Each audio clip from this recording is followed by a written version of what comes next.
días a todos. Gracias por acompañarme en esta mañana de Bogotá, mediodía de Buenos Aires, a las 12 del mediodía acá en Buenos Aires. En un lindo y frío día amanecimos con 8 grados. Gracias por estar acá. Le agradezco desde ya al CIBEI por esta oportunidad, especialmente a Alejandro Angarita Bejarano, que nos está acompañando también por haber organizado este evento. Y hoy estamos convocados para hablar de la democracia en época de coronavirus, específicamente de las democracias latinoamericanas. Arranco con una introducción, haciendo algunos comentarios sobre esta situación, tratando de comentarles cuáles creo yo que son los problemas de nuestras democracias frente a esta pandemia. Y después les dejo un rato, un espacio para que ustedes por acá puedan hacer sus comentarios, preguntas, etcétera, que tengan al respecto.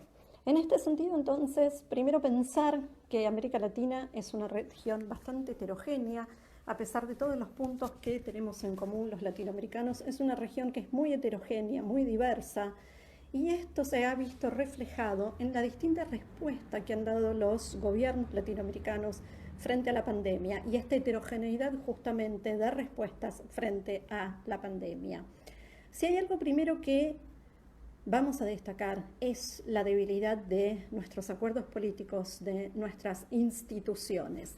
Voy a remarcar algunas de estas debilidades de estas instituciones como para ponernos en tema. La primera tiene que ver con instituciones que funcionan hace muchísimos años, como por ejemplo la OEA y dentro de la OEA la Organización Panamericana de la Salud, que solo se ha limitado a hacer algunas recomendaciones al respecto, que son las mismas recomendaciones que dio la OMS, pero que no ha avanzado en tratar de dar una respuesta conjunta de la región frente a la pandemia, buscar grandes acuerdos políticos. En el mismo sentido, podemos nombrar también la respuesta heterogénea por parte de los miembros del Mercosur a esta situación. Entonces, el primer punto que nos interesa destacar en el contexto de las democracias frente a la pandemia es América Latina, desde prácticamente mediados del siglo XX, desde 1948, con la creación de la OEA y todo el resto de instituciones que fueron surgiendo, tanto de acuerdos comerciales como de otras instancias de concertación política, no ha logrado aunar esfuerzos políticos, llegar a acuerdos políticos respecto a cómo resolver esto. Esto es muy particular de el problema que implica para todos los estados hoy en el mundo frente al coronavirus. Pero importa destacar, porque América Latina tiene una tradición institucional que no ha sido aprovechada y en todo caso lo que podemos ver ahí entonces es en qué medida estas instituciones van de acá hacia el futuro tener que pensar cómo siguen. La segunda cuestión y la que más nos interesa tiene que ver con las debilidades estructurales de nuestros estados latinoamericanos. A mí me gusta hablar de que son gigantes con pies de barro. En gran medida, la pandemia ha puesto de relieve o ha hecho salir a la luz las debilidades estructurales que tienen nuestros estados, que imagino que la mayoría de ustedes ya la conoce o me podría decir, Constanza, nuestros estados tienen muchas debilidades, pero hay dos que nos interesan destacar primero, para ir después al punto central de nuestro encuentro.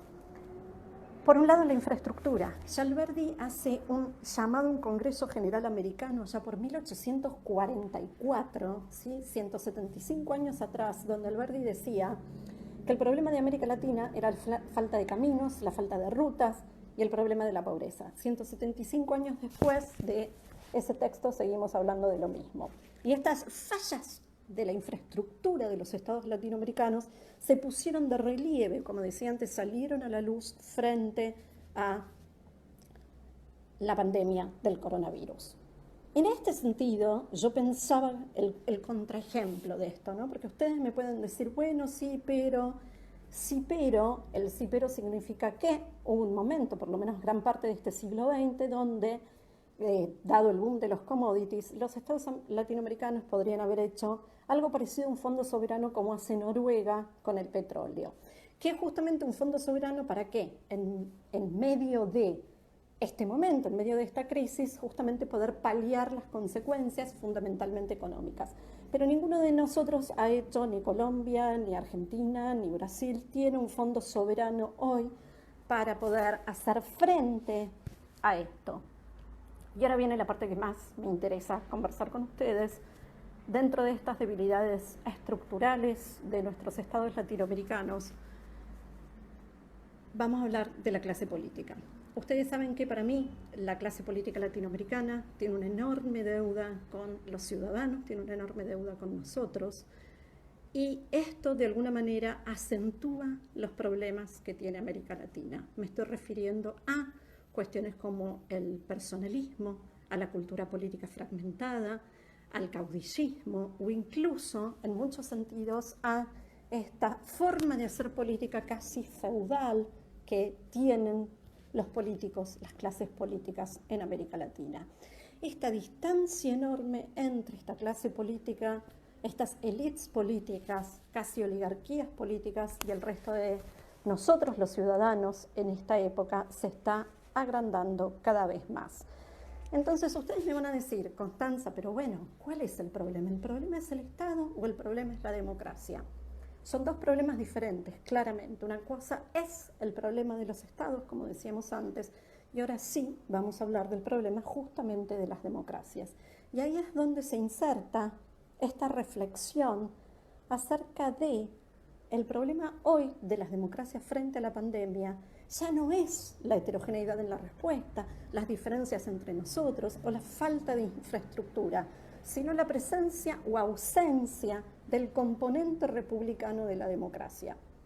Con esto quiero decir el componente de división de poderes dentro de nuestras democracias. Entonces ahí encontramos nuevamente esta heterogeneidad de la que veníamos hablando. Esto significa que vamos a encontrar algunos, justamente, democracias latinoamericanas donde la función de control de los otros poderes, digo, del legislativo y del judicial, están controlando este aumento del personalismo en torno a nuestros poderes ejecutivos. Y en otros casos no. En otros casos lo que encontramos es una exacerbación del poder ejecutivo en desmedro de los otros poderes. Entonces, esto sí es una enorme debilidad por parte ya de nuestras instituciones democráticas. ¿Qué es lo que quiero decir en este sentido? Dos cosas. Entonces, por un lado, la debilidad de los otros poderes del Estado para acompañar la situación de emergencia, pero ponerse a tiro también sin dejar de controlar qué es lo que hacen nuestros poderes ejecutivos, porque ustedes saben, y no hace falta que yo se los diga o se los recuerde, la tendencia de los presidencialismos latinoamericanos hacia la personalización del poder, hacia la centralización del poder.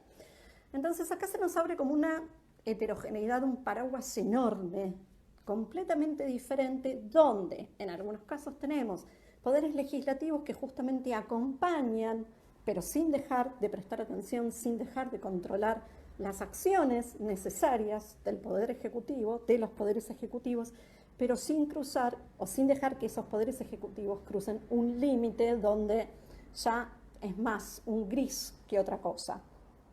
En el mismo sentido, en otros casos, los poderes legislativos, como puede ser el Poder Legislativo Nacional en la Argentina, no están funcionando.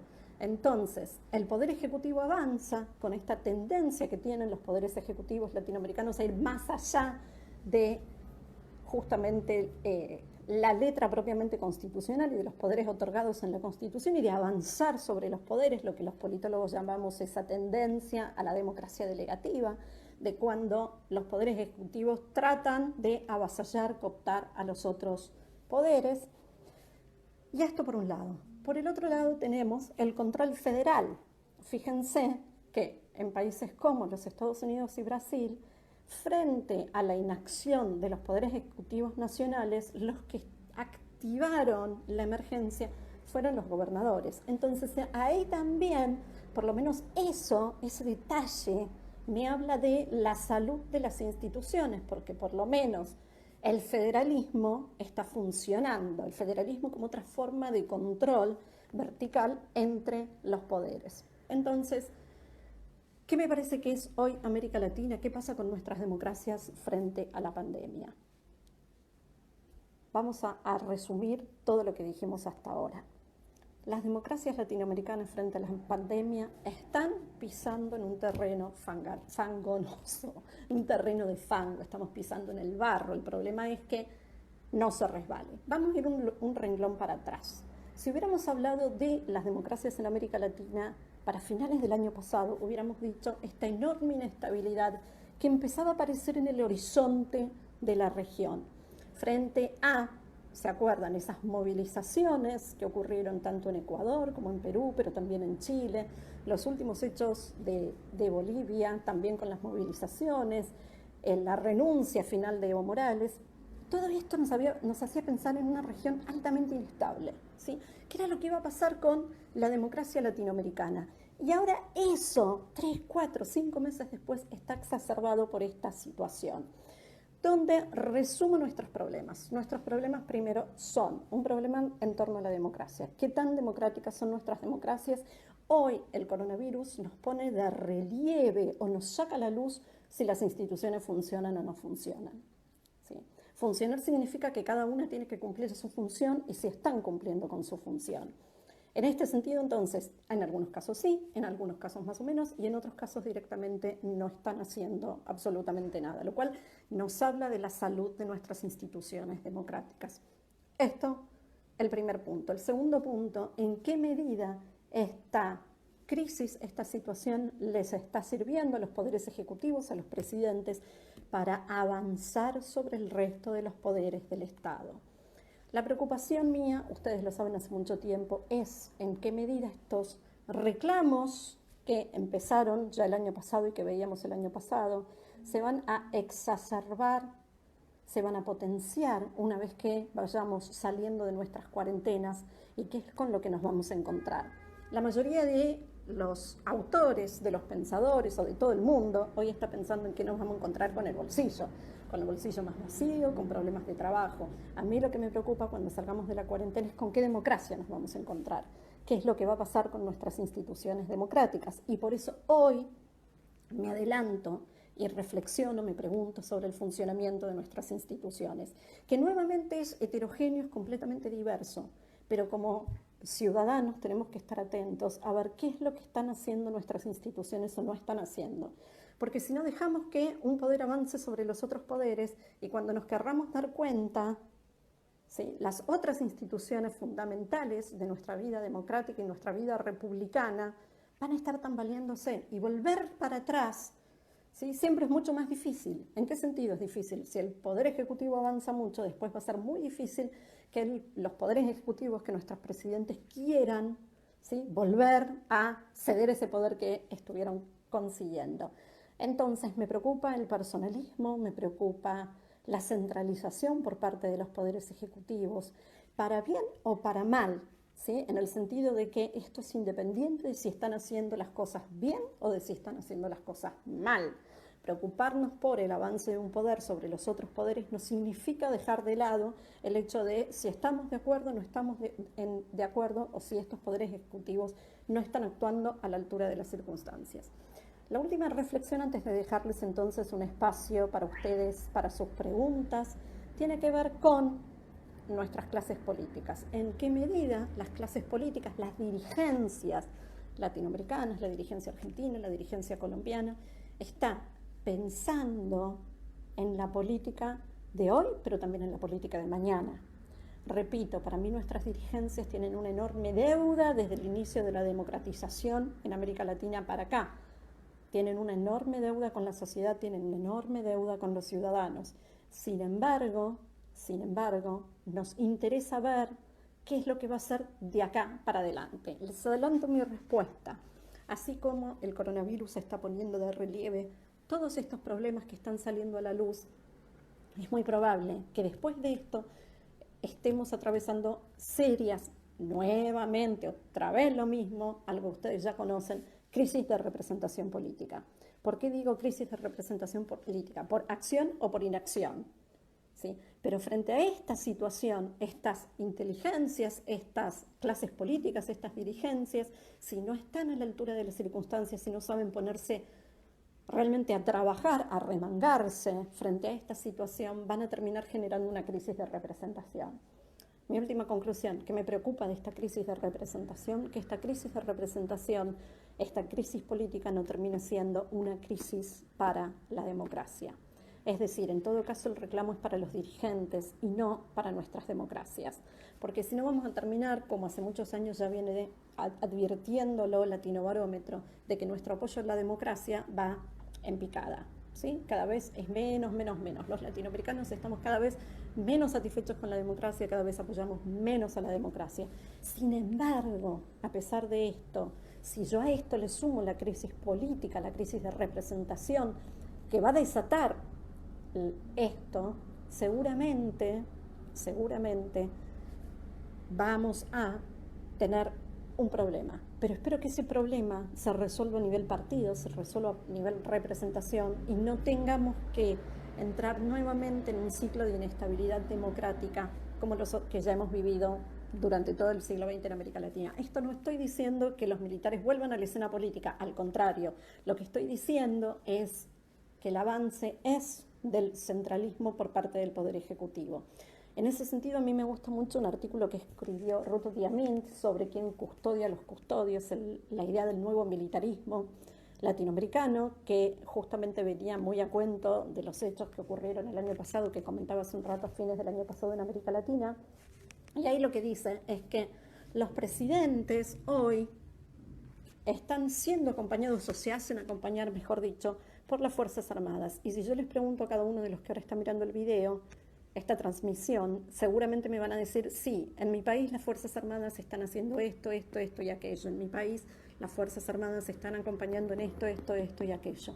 Es decir, hay un nuevo rol, una nueva definición o redefinición, pero de la mano de eso, o mejor dicho, esto ocurre porque los presidentes que hemos elegido también los están llamando como una forma de reforzar su propio poder. Entonces, mi preocupación es que el avance del Poder Ejecutivo termine desdibujando, deteriorando aún más nuestras democracias y la calidad de nuestras democracias. Bueno, les agradezco este rato que estamos acá compartiendo. Veo que son muchos y me imagino que deben tener preguntas. Las pueden ir anotando por acá y yo las veo. Las preguntas, comentarios que quieran hacer sobre lo que estábamos conversando, porque les hablé durante unos 20 minutos y quiero dejar un espacio para que ustedes puedan hacer preguntas, comentarios sobre lo que hemos dicho, dudas. Espero a que escriban por acá sus preguntas, sus comentarios.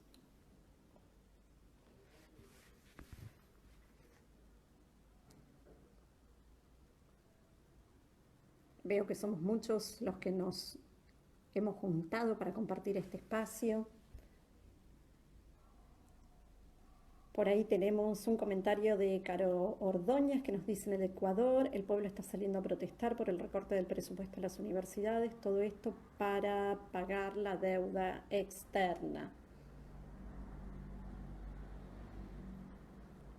Caro, me imagino que el salir a protestar significa que de todas maneras se toman recaudos respecto al distanciamiento social en época, ¿no?, de la pandemia. Pero mira, yo te voy a decir algo respecto a los problemas presupuestarios. El problema de los presupuestos también es que, o mejor dicho, del gasto de nuestros países, es que los políticos no recortan sus gastos. Nosotros lo estamos viviendo, los políticos te siguen pidiendo cada vez más esfuerzo, más solidaridad, pero en ningún momento están dispuestos a hacer recortes en sus propios salarios. No estoy segura, sé que en Uruguay lo hicieron, sé que en El Salvador lo hicieron, no sé si en Ecuador lo hicieron, en Argentina no lo hicieron. Sé que en Uruguay la calle Pou mandó justamente un proyecto de ley para recortar, mejor dicho, para donar una parte de los sueldos de los funcionarios al fondo por el coronavirus. No sé si en Ecuador hicieron algo parecido, me parece que ustedes también tenían recorte presupuestario a nivel de funcionarios, pero no estoy segura de esto, capaz que, Caro, lo podés ampliar o comentar, porque esto también, esta distancia entre eh, entre las clases políticas y los ciudadanos comunes. Acá tengo una pregunta de Daniel, que sí, Daniel, la respuesta es que sí, justamente. La crisis derivada de la pandemia podría conducir al debilitamiento de las democracias en la región. Sí, y dice en el sentido de que los estados de emergencia centralizan el poder en el Ejecutivo. Exactamente, Daniel, eso era lo que yo justamente estaba diciendo, la centralización, el avance del poder ejecutivo sobre los otros poderes, justamente la falta del componente de control de las democracias republicanas en el sentido de división de poderes y de que los otros poderes estén cumpliendo esa función totalmente, y mi preocupación es ese debilitamiento de democracias que ya de por sí no son democracias fuertes y que nuestra tradición democrática es bastante flaca. Por acá nos dice Andrés, sobre la nueva militarización en las democracias latinoamericanas, ¿la ciudadanía está legitimando esas acciones de los gobiernos? Andrés, yo te diría que en gran medida sí. Y esto surge, ¿por qué te digo que sí? Si vos te fijas, Latinobarómetro, desde hace muchos años, la institución que tiene mejor imagen en América Latina es la Iglesia. La que viene después de la Iglesia son las Fuerzas Armadas. ¿Sí? Esto es Latinobarómetro. Promedio en América Latina de las instituciones que tienen mejor imagen, primero la Iglesia, segundo las Fuerzas Armadas. Creo que hay dos países que entran en la excepción de eso. Uno es Argentina y el otro es El Salvador. Pero en todos los demás, desde Brasil, Paraguay, Chile, todos tienen mejor imagen las Fuerzas Armadas, pero con una distancia enorme entre la imagen de Iglesia y Fuerzas Armadas e instituciones de la democracia como el gobierno o el poder legislativo y los partidos políticos. Revisá Latinobarómetro y fíjate que el apoyo a los partidos políticos, al poder legislativo y el gobierno está de 13 puntos para abajo. La creencia latinoamericana en los partidos políticos está en 6 y la imagen de las Fuerzas Armadas y de la Iglesia está por arriba de los 50 puntos. Tengo muchos comentarios, ahora voy para atrás. Gracias, Pablo. Sí, Argentina es el mejor ejemplo de esa ausencia de recortes. Exactamente al contrario, hubo significativos aumentos. Es decir, mientras que todos la estamos pasando, algunos peor y otros mejor en términos económicos respecto de lo que está pasando con el coronavirus, no vemos señales por parte de nuestra clase política para acompañar este esfuerzo. Ángel nos pone algo sobre la crisis de representación. Se podría ver como una crisis del sistema capitalista. Se podría hablar de crisis del sistema capitalista o solo de transformación del mismo. Yo no soy economista, no hablo de la crisis del capitalismo. De hecho, te hago simplemente referencia a algo, si lo querés leer, que te fijes. Hay un autor acá en Argentina que se llama Nicolás Luca, que escribe Relatos del Presente. Si querés buscarlo, fíjate. Y me parece muy interesante la reflexión que hace sobre que este virus no sale del capitalismo, sino que sale de un país comunista. Entonces, míralo, léelo. Yo te repito, no soy economista, yo soy politóloga. Yo la crisis de representación la veo por las fallas de nuestros sistemas de representación, por nuestra clase política y nuestros partidos políticos. La culpa es de la clase política, porque soy politóloga. Acá Jonathan nos dice que en Colombia la situación ha sido difícil en torno a la protección de defensores de derechos humanos. La violencia no ha parado ni siquiera con la situación del COVID y se ha denunciado en muchas regiones del país. Esto evidencia la poca capacidad del Estado para prevenir estas pérdidas y sobre todo en esta transición a la paz. Exactamente, justamente nos habla de eso, de las debilidades de nuestros estados para cumplir con los acuerdos, ¿no? Acá Diego nos comenta desde Ecuador que en Ecuador hay un proyecto de ley enviado para reducción de los salarios a los servidores públicos, aunque aún está en el Poder Legislativo al borde del segundo debate. El presidente ayer redujo a la mitad los salarios de su gabinete, pero en realidad no hay mucha claridad en la política económica post-COVID. Exactamente, no hay claridad respecto de qué es lo que sigue, pero por lo menos, Diego, esto es una señal a la ciudadanía. Vos me podés decir, bueno, pero es poco lo que se van a ahorrar, pero es algo, por lo menos lo tomo como una señal hacia el resto de los ciudadanos que esté el presidente y el gabinete haciendo esto. Acá Carlos nos comenta sobre si cambiaría la situación del gobierno colombiano cuando la institucionalidad está desacreditada y aún más cuando los medios de comunicación están cegados o son censurados, no solo acá, sino en América Latina. Hice una pregunta, a ver, voy otra vez, Carlos. ¿Cambiaría la situación del gobierno cuando la institucionalidad está desacreditada y aún más cuando... Mira, no termino de entender la pregunta, pero en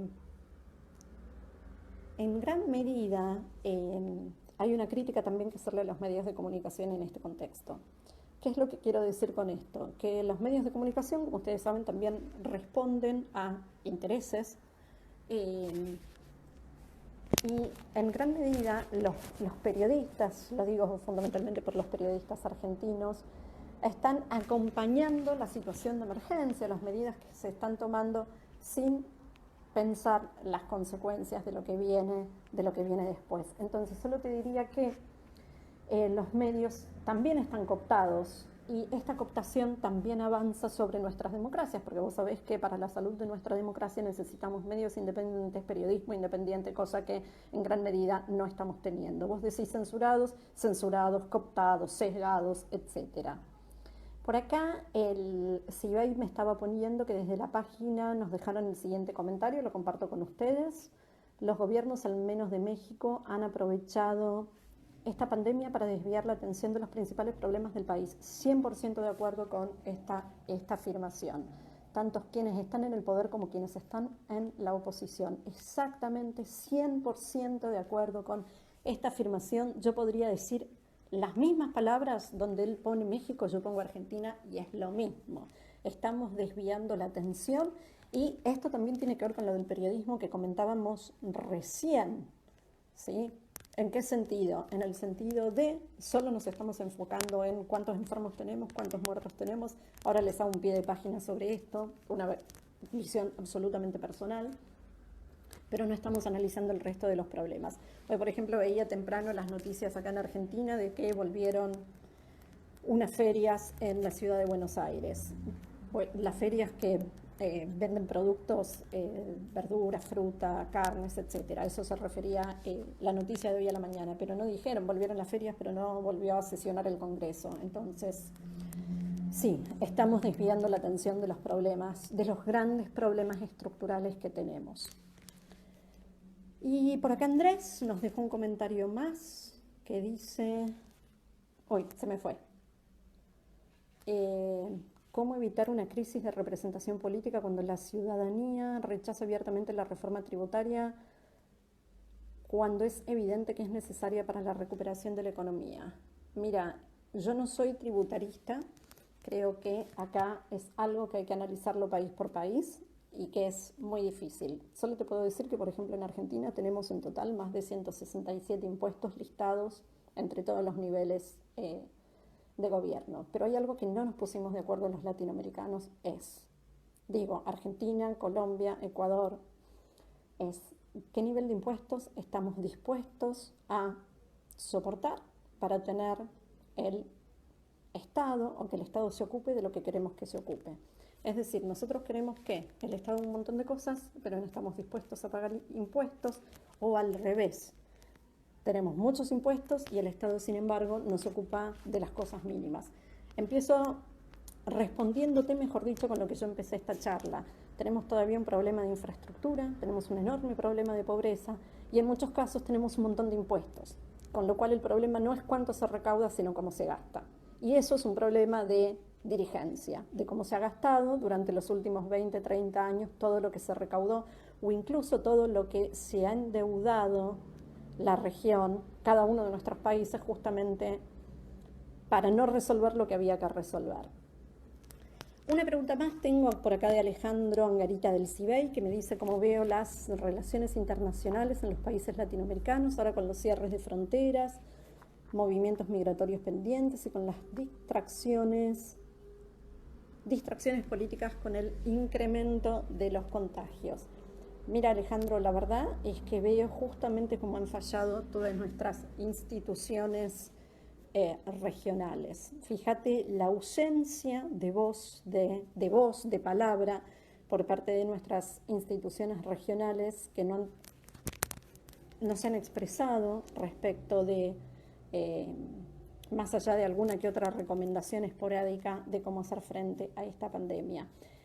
Creo que esto va a tocar en profundidad nuestras relaciones internacionales porque en gran medida es muy probable que estos presidentes que avanzan sobre el resto de los poderes del Estado, consecuentemente, piensen que es mejor seguir con ciertas políticas como cierres de fronteras, cierres parciales de fronteras, limitaciones a movimientos migratorios, etcétera. Digo, esto puede de alguna manera llevar al extremo esa línea tan finita donde estos poderes ejecutivos centralistas, caudillistas, personalistas ya crucen una línea más y terminemos en una democracia más populista que en una democracia más republicana.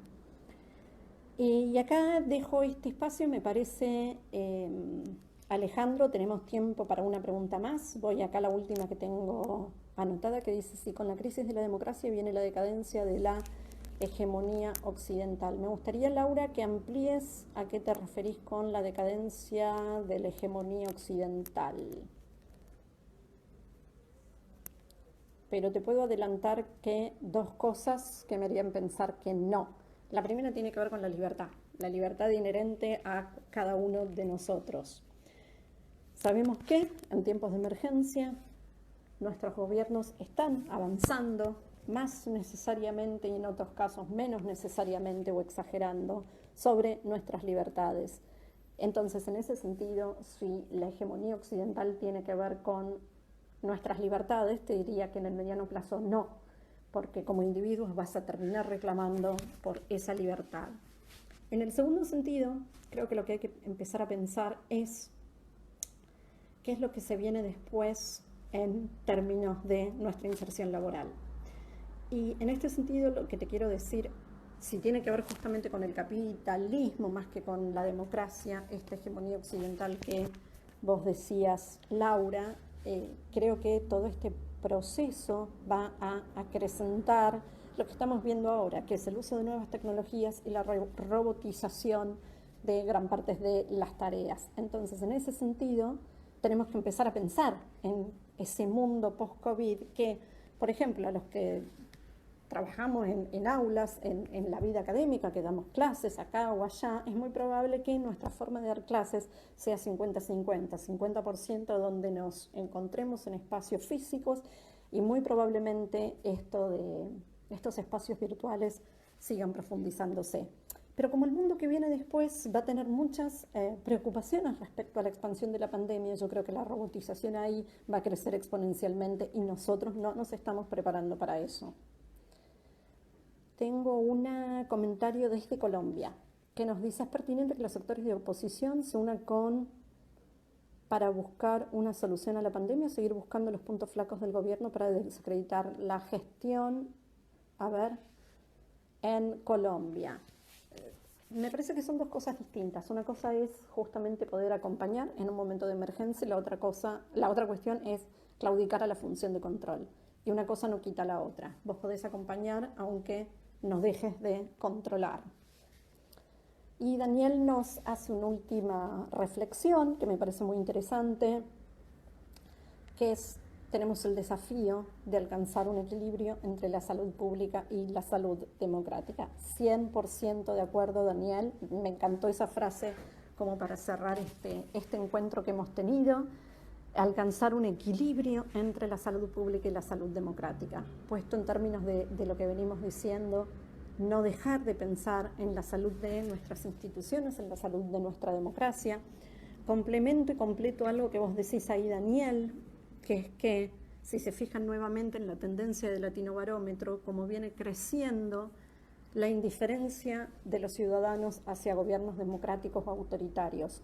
No crece tanto el apoyo a gobiernos democráticos como sí crece la indiferencia. Esto significa que cada vez más nos da lo mismo. Nos da lo mismo un gobierno democrático que uno no democrático y no puede darnos lo mismo.